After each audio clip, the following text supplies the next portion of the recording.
আমার এক ভাই কোথায় আসেন, উনি এক বিশাল আবেগ অনুভূতি প্রকাশ করে একটা স্বর্ণ দিয়ে দাড়িপাল্লা বানায় নিয়ে আসছে। তো উনি এই স্বর্ণ দেয়া দাড়িপাল্লাকে সম্পর্কে দুইটা কথা বলে কি করতে চায়, তারপরে আমাদের এই সেশন শেষ হয়ে যাবে। আসসালামু আলাইকুম রহমতুল্লাহ। শ্রেণী মতো সবাই সালাম আদাব ও শুভেচ্ছা নেবেন। আমার বাড়ি নাসিরপুরে মানেই নাসিরউদ্দিন চৌধুরীর নামে বাড়ি। কিন্তু আমরা বিবেককে শুদ্ধ করে দেখলাম যে একজন অসুস্থ মানুষ আমাদের কোনো দায়িত্ব কর্তব্য পালন করতে পারবে না।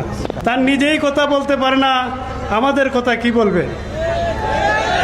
আমরা নাসিরপুরের মানুষ সিদ্ধান্ত নিয়েছি শতভাগ ভোট দাঁড়িপাল্লায় দিয়ে অ্যাডভোকেট শিশির মনির ভাইকে জয়যুক্ত করে সংসদে নেব ইনশাল্লাহ। এই বলে আমি আমার বক্তব্য শেষ করছি।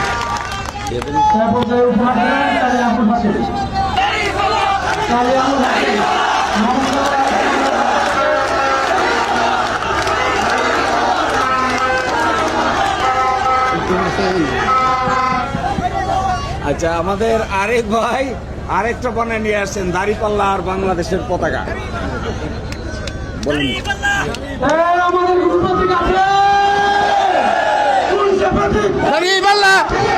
দাড়িপাল্লা